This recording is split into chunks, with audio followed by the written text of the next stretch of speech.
오늘 본문 19절을 보면 내 속에 근심이 많을 때에 라는 그런 구절이 나옵니다. 이전 성경은 이것을 내 속에 생각이 많을 때에 라고 그렇게 번역했습니다. 개인적으로는 근심보다는 생각이 더 나은 것 같습니다. 어쨌건 내 속에 생각이 많은 것은 비단 시편 기자만의 경험은 아닙니다. 우리 모두는 근심이 많습니다. 우리들 또한 생각이 많은 밤을 보낼 때가 있습니다. 부부간에 한바탕 다툼을 하고 등을 돌리고 있으면 생각이 많아집니다. 얼마나 뒤끝이 강한지 그러고 누워 있으면 그동안 섭섭했던 일, 속상했던 일들이 필름처럼 그렇게 내리를 스쳐갑니다. 자녀들에게 섭섭한 일을 당할 때도 생각이 많아집니다.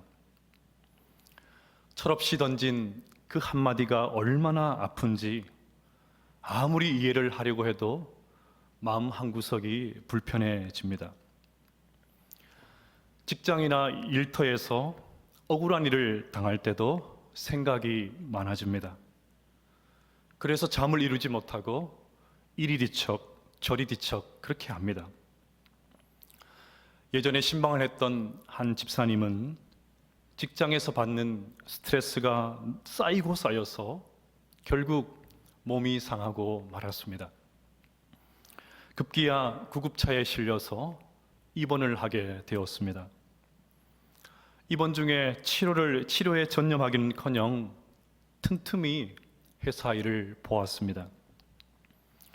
그런데 직장 상사가 상황을 모른 채 그렇게 자기 말만 막 쏟아 놓습니다. 얼마나 억울하고 분한지 그저 눈물과 한숨만 내쉬는 집사님의 모습을 보면서 가슴 아팠던 그런 기억이 있습니다. 여러분, 왜 생각이 많아집니까? 18절 표현을 빌리자면 발이 미끄러졌기 때문입니다. 살다 보면 마치 빙판길에 미끄러지는 것처럼 휘청거릴 때가 있습니다. 믿었던 사람에게 속아서 재산을 다 날릴 때가 있습니다. 건강만큼은 자신만만했는데 중병에 걸릴 때가 있습니다. 잘 나가던 사업이 한순간에 무너질 때가 있습니다. 느닷없이 정리해고의 후폭풍을 그렇게 맞을 때도 있습니다. 더욱이 올해는 코로나19로 인해서 달라도 너무 많이 달라진 그런 일상을 경험하고 있습니다. 이 모든 것이 발이 미끄러진 것입니다. 이렇게 미끄러지면 생각이 많아집니다. 이럴 때는 너무 고통스럽습니다. 그래서 새번역 성경은 17절을 이렇게 번역했습니다. 내 목숨은 벌써 적막한 곳으로 가버렸을 것이다. 시편 기자는 자신이 처한 상황이 얼마나 기가 막히고 힘든지 마치 죽음을 경험한 것 같다고, 죽음의 문턱까지 간 것 같다고 그렇게 고백하고 있습니다. 밤이 되면 고통은 더합니다. 이 생각, 저 생각으로 잠을 이루지 못합니다. 수없이 뒤척임을 반복하다가 새벽 2시, 3시, 4시가 되고 어느새 날이 밝아옵니다. 그런 날이면 온몸이 천근만근입니다. 하루 사이에 얼굴이 해쓱해집니다. 주름살은 더 선명해지고 머리카락은 더 빠지는 것 같습니다. 잠이 오지 않으니까 급기야 약을 찾습니다. 세계에서 제일 잘 산다고 하는 미국의 수면제의 종류가 200종이 넘는다고 합니다. 왜 이렇게 수면제의 종류가 많습니까? 잠 못 이루는 사람들이 많기 때문이죠. 수면제를 자꾸 찾으니까 나중에는 내성이 생겨서 잘 듣지를 않습니다. 그래서 새 것을 또 만들고 또 개발하고 그러다 보니까 그렇게 된 것입니다. 이것이 어디 미국 사람들만의 이야기겠습니까? 약국을 운영하시는 집사님께 문의를 드렸더니 한국에서 유통되는 수면제의 종류가 50종이 넘는다고 합니다. 또 수면제를 찾는 사람들 숫자가 점점 많아지고 있다고 합니다. 그런데 여기서 한 가지 짚고 넘어갈 것이 있습니다. 생각하는 것 자체가 나쁜 것은 아닙니다.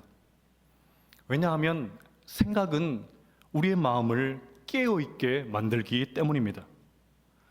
성경에도 하나님께서 백성들을 교훈하실 때 자주 생각하라고 말씀하셨습니다.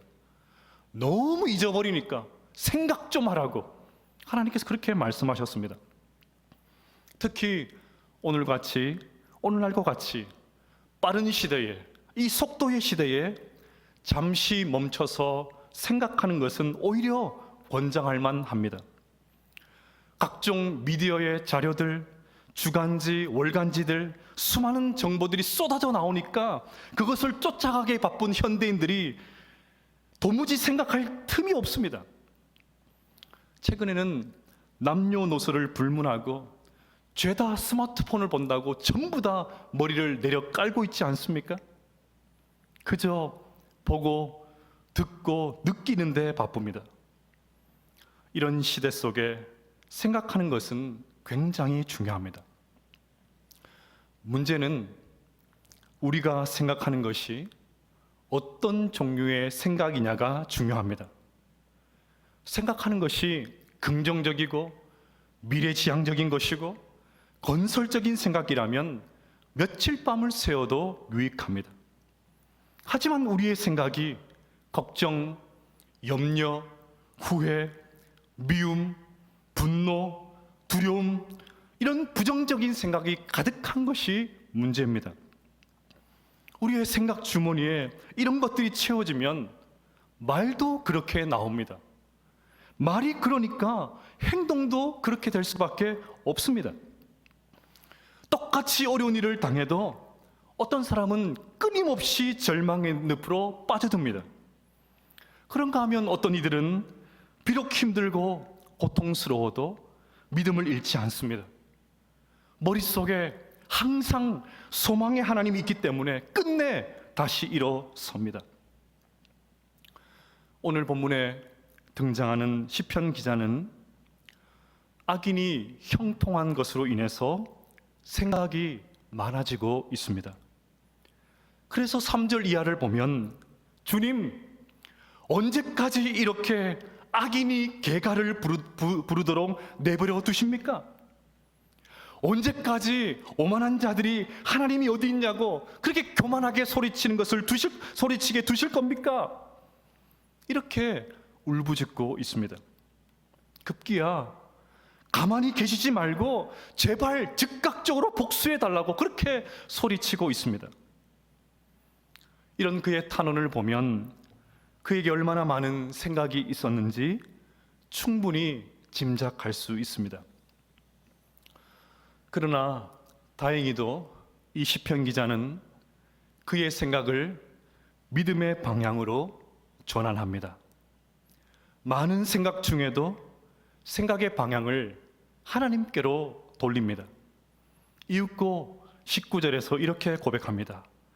내 속에 근심이 많을 때에 주의 위안이 내 영혼을 즐겁게 하시나이다. 처음에는 이해되지 않는 상황 때문에 힘이 들고 생각이 많았습니다. 그래서 잠도 제대로 자지도 못하고 그렇게 했지만 결국에는 하나님의 위로가 넘쳤다고 고백합니다.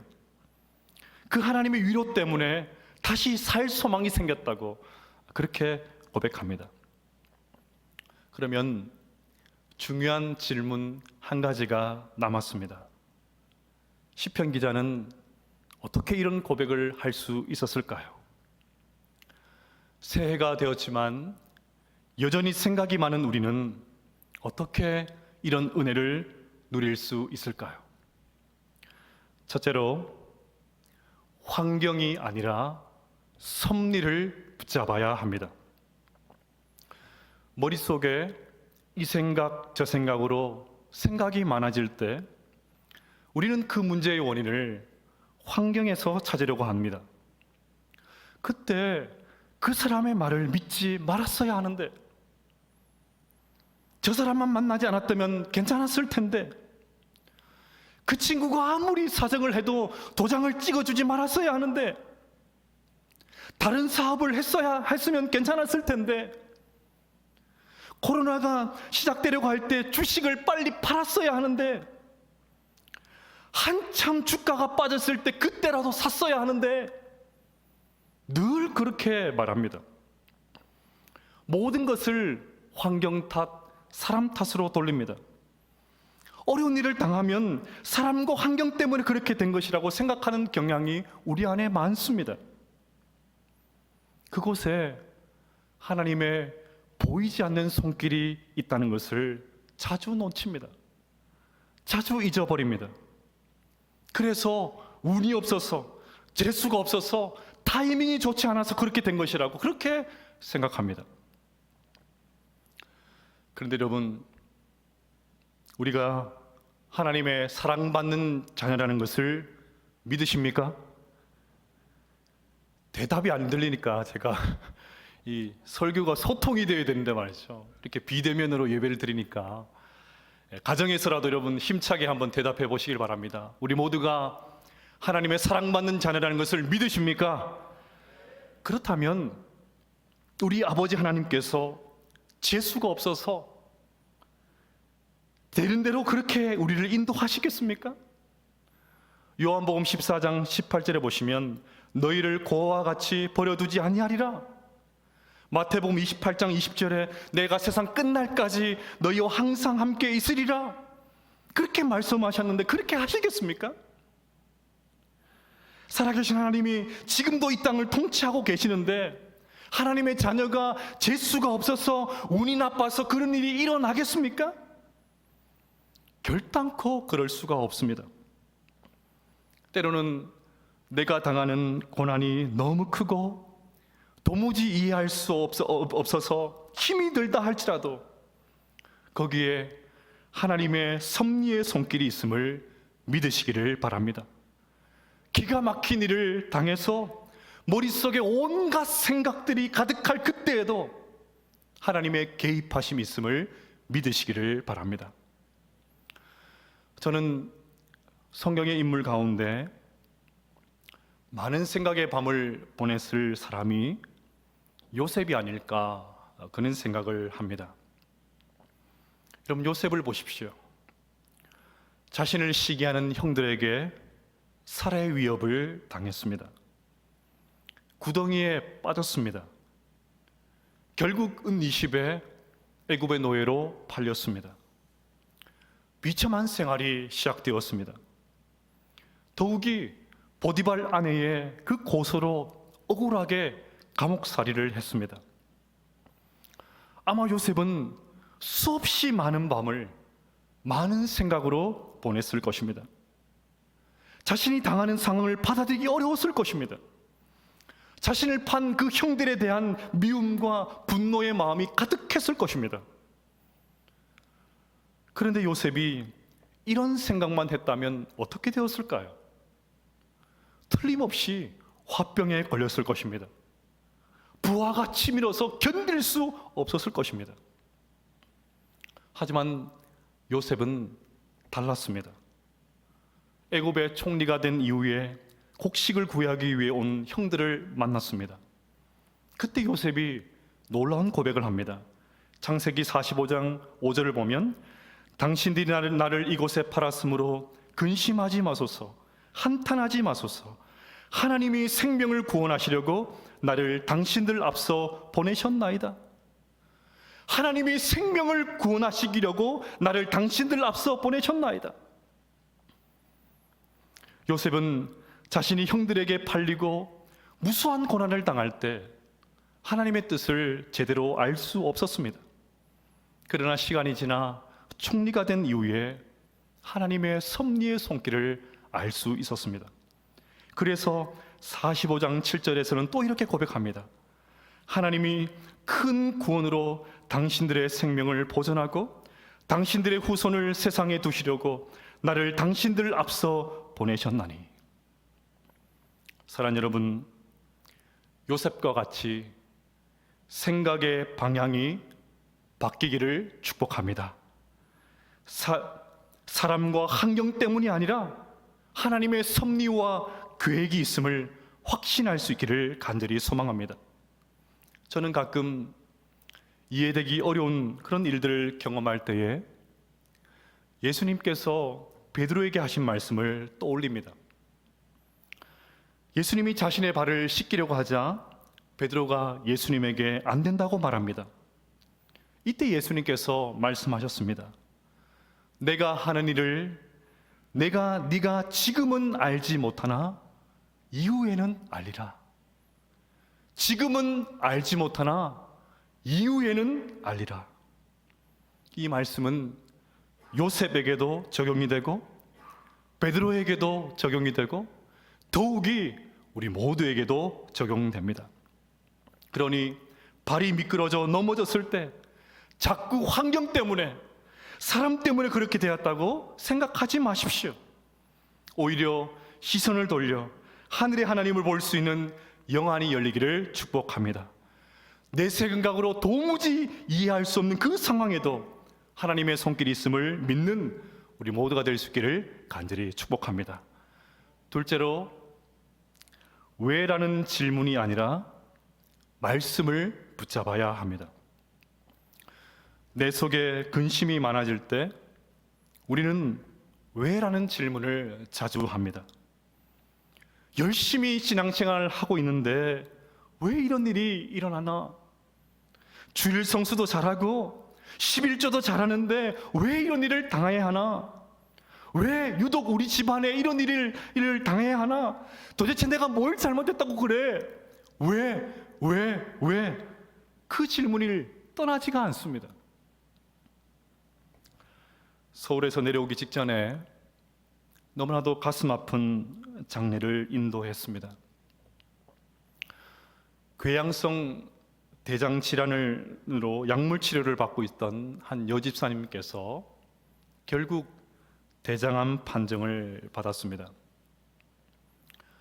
남편은 세례를 받았지만 제대로 신앙생활을 하지 않는 그런 분이셨습니다. 요즘은 병원 신방이 어려우니까 수술을 앞둔 주일에 일주일 전에 교회에서 만나서 간절히 기도를 해드렸습니다. 그리고 이번 계기로 다시 신앙생활을 하자고 남편분께 말씀을 드렸습니다. 여집사님의 수술은 잘 되었고 남편분도 수술을 계기로 교회에 다시 출석하게 되었습니다. 그렇게 하나님의 은혜를 구하며 다시 예배를 회복한 남편께서 지난 11월 28일에 갑자기 쓰러져서 병원에 갔고 이후에 혈액암 판정을 받았습니다. 급하게 수소문을 해서 혈소판 수혈을 받았지만 결국 보름을 넘기지 못하고 12월 10일에 세상을 떠나고 말았습니다. 남편분은 아내가 그렇게 된 것이 자식이 때문이라고 그렇게 자책하면서 이제부터라도 하나님 앞에서 정말 제대로 살아보겠다고 몸부림치면서 그렇게 예배를 드렸습니다. 그런데 이게 무슨 날벼락입니까? 저는 발인 예배를 인도하면서 어떤 말도 할 수 없어 그저 함께 울 수밖에 없었습니다. 이것을 어떻게 설명할 수 있을까요? 이 문제에 대해서 속 시원하게 대답할 수 있는 사람 누가 있습니까? 한 가지 예를 말씀드렸지만 우리 중에도 설명이 불가능한 그런 일을 경험한 분이 계실 줄로 압니다. 따라서 우리가 꼭 명심해야 될 한 가지 사실이 있습니다. 신앙생활은 설명을 믿고 하는 것이 아니라 약속을 믿고 한다는 사실입니다. 설명을 붙잡는 것이 아니라 약속을 붙잡아야 합니다. 자꾸 이유를 묻는 것으로 문제를 도무지 해결할 수가 없습니다. 이유를 따지고 들면 들수록 우리의 가슴은, 우리의 머리는, 우리의 마음은 점점 답답해집니다. 저는 지금 샘물교회를 담임하시는 목사님과 잘 알고 지내는 사이입니다. 내려오기 전에도 함께 교제하는 시간을 가졌습니다. 저는 샘물교회를 떠올리면 항상 아프간에서 있었던 일이 그렇게 생각이 납니다. 아니, 다른 일도 아니고 선교하러 갔는데 왜 이런 일을 당해야 합니까?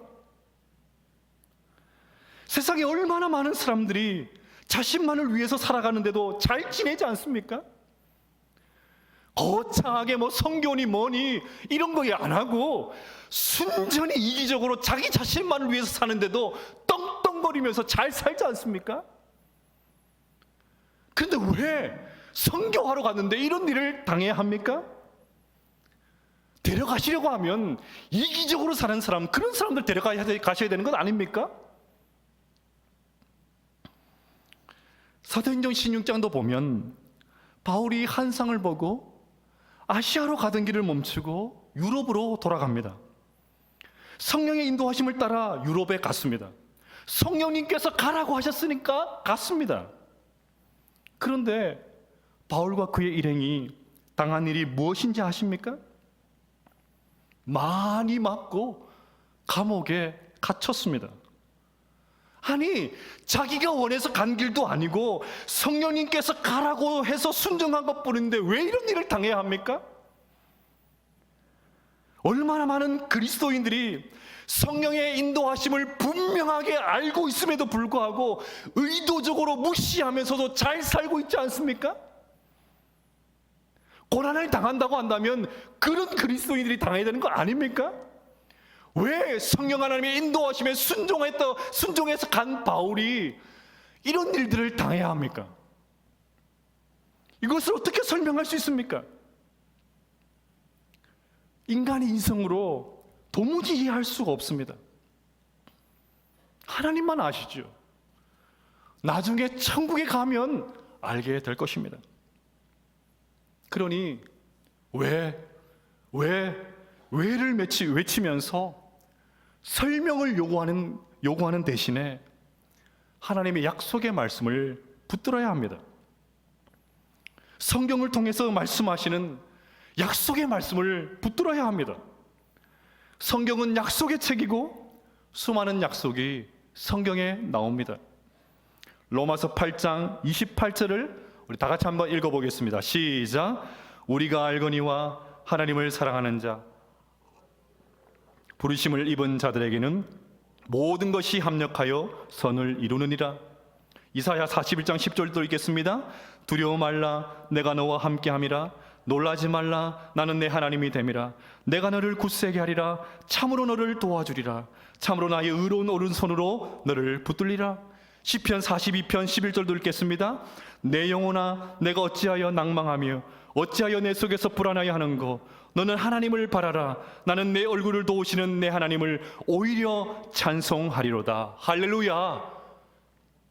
이 분명한 약속을 붙들어야 합니다. 매일 하나님 말씀을 읽어야 하는 이유도 바로 여기에 있습니다. 큐티도 하셔야 합니다. 건성으로 읽는 것이 아니라 정신을 바짝 차리고 우리 마음판에 하나님의 약속의 말씀을 새겨야 합니다. 새겨진 말씀이 많으면 많을수록 그 말씀이 우리를 건집니다. 우리 마음판에 새겨져 있는 그 말씀이 우리를 건져냅니다. 생각이 많을 때에 왜라는 질문이 아니라 하나님의 약속의 말씀을 붙잡는 우리 모두가 될 수 있기를 간절히 소망합니다. 셋째로, 뒤척임이 아니라 기도를 붙잡아야 합니다. 여러분, 생각이 많은 밤에 베개를 안고 뒤척이고 그렇게 뒤척이다가 아침을 맞으면 곤란합니다. 환경이 아니라 섭리를 붙들어야 합니다. 왜라는 질문이 아니라 말씀을 붙잡아야 합니다. 그리고 마지막으로 하나님께 기도해야 합니다. 생각이 많아 잠이 오지 않으면 벌떡 일어나 잠자리에 머리를 파묻고 기도하십시오. 다 내려놓고 일어나서 조용한 방을 찾아가든지 소파를 찾아가든지 아니면 교회로 찾아오시든지 어떻게 하시든지 하나님 앞에 무릎을 꿇고 다 가지고 나오셔야 합니다. 오늘 본문에 시편 기자가 회복될 수 있었던 이유도 결국 기도 때문이었습니다. 생각이 꼬리에 꼬리를 물어 머리가 터질 것 같을 때 그 생각을 그대로 가지고 하나님 앞에 나와서 시편 기자는 기도로 풀었습니다. 1절을 보십시오. 시편 기자는 하나님을 복수하시는 하나님이요 그렇게 부릅니다. 2절도 보면 하나님을 심판하신 주님 그렇게 표현합니다. 도대체 언제까지 악인들이 개가를 부르도록 내버려 두십니까? 언제까지 저 오만한 자들이 입을 함부로 놀리는 것을 두고 보실 것입니까? 언제까지 악인이 잘 되는 이 모순된 세상을 보게 하실 것입니까? 그렇게 소리치면서 하나님 앞에 기도하고 있습니다. 결국 뒤척일 수밖에 없는 그 문제를 혼자서 끙끙 앓고 짊어지는 것이 아니라 하나님 앞에 가지고 나와서 기도하기 시작하면 해결되기 시작합니다. 하나님 앞에 내려놓으면 하나님이 내 마음에 은혜를 내려주십니다. 사람을 향한 미움과 분노도 녹아내립니다. 답답하고 괴로워 견딜 수 없었던 마음이 안정을 찾게 됩니다. 어느새 불평의 입술이 찬양과 감사의 입술로 변하게 됩니다. 그러니 여러분, 생각이 많을 때에 뒤척이지만 말고 기도를 붙잡을 수 있기를 간절히 소망합니다. 저는 이 설교를 준비하면서 한나가 떠올랐습니다. 앞으로 금요 기도의 시간에 성경에 나오는 기도의 내용을 하나씩 살펴볼 생각을 하고 있습니다. 그때 자세히 살펴보겠지만 여러분, 한나의 기도를 한번 생각해 보십시오. 사무엘상 1장 10절을 보면 한나가 마음이 괴로워서 여호와께 기도하며 통곡했다라는 그런 말씀이 나옵니다. 마음이 괴로웠다는 그런 말은 오늘 말씀 근심이 많을 때와 같은 의미입니다. 한나는 자식이 없는 그 고통을 안고 하나님 앞에 나와서 기도하기 시작합니다. 기도의 내용이 11절에 나오는데요, 같이 한번 읽어보겠습니다. 시작. 서원하여 이르되 만군의 여호와여, 만일 주의 여종의 고통을 돌보시고 나를 기억하사 주의 여종을 잊지 아니하시고 주의 여종에게 아들을 주시면 내가 그의 평생에 그를 여호와께 드리고 삭도를 그의 머리에 대지 아니하겠나이다. 여러분, 익숙한 구절이니까 이상한 점을 발견 못할 수도 있지만 가만히 보면 이 기도는 뭔가 좀 어색합니다. 처음에 한나는 그냥 아들을 달라고 기도했습니다. 그런데 언제부턴가 아들을 주시면 하나님께 바치겠다고 기도의 내용이 바뀝니다. 여러분, 이상하지 않으십니까? 어차피 하나님 앞에 내놓을 아들인데 왜 울고불고 난리를 치면서 그렇게 달라고 그렇게 소리치고 있습니까? 처음에 한나는 브릿나에게만 자식이 있고 자기는 없는 것 때문에 기도를 시작했습니다. 그런데 기도 중에, 계속되는 기도 중에 하나님을 대면하면서 조금씩 하나님의 뜻을 알게 되었습니다. 이것을 상상력을 발휘해서 각색하면 이렇게 됩니다. 하나님이 말씀하십니다. 한나야, 너도 아들이 없으니까 사는 게 아니지? 괴롭지? 분인나가 미워 죽겠지? 한나가 대답합니다. 몰라서 그러세요? 정말 저 너무 힘들어요. 그래, 내가 너의 그 마음 누구보다 잘 알아. 네? 사실은 나도 그렇단다. 사실은 내가 너의 마음과 똑같아. 에이, 하나님이 뭐가 부족해서 저랑 같다고 그러세요? 아니야. 말씀이 사라지고 전부 자기 생각대로 살아가는 세상에서 내 마음 하나 옳게 전달할 말씀의 사람이 없단다. 나는 그게 너무 슬퍼. 한나는 충격을 받았을 것입니다. 세상에나 이스라엘 백성들에게 하나님의 이 고통을 보여주시려고 나에게 자식이 없는 슬픔을 주셨구나. 내가 하나님의 마음을 전달하는 그런 통로였구나. 그런 샘플이었구나. 그 사실을 기도 중에 알게 되었습니다. 그 이후에 한나의 기도가 달라졌습니다. 하나님, 제게 아들 주세요. 그러면 하나님을 위해서 내어놓겠습니다. 하나님께서 그 아들을 말씀의 종으로 마음껏 사용하세요. 그래서 도무지 들어먹질 않는 이 이스라엘 백성들에게 하나님 말씀 전하는 그런 아들로 사용해 주세요. 하나님 원하시는 대로 마음껏 사용해 주세요. 기도하는 중에 하나님 아버지의 마음을 깨닫고 한나의 기도가 이렇게 달라지게 된 것입니다. 한나는 생각이 많을 때에 뒤척이지 않고 하나님께 기도함으로 자신을 향한 하나님의 뜻을 발견하게 되었습니다. 이렇듯 기도는 생각이 많을 때에 하나님의 위로를 받을 수 있는 유일한 통로입니다. 사랑하는 언양교회 성도 여러분, 아무도 예상치 못한 코로나 상황 속에서 한 해를 살아내신다고 너무너무 수고 많으셨습니다.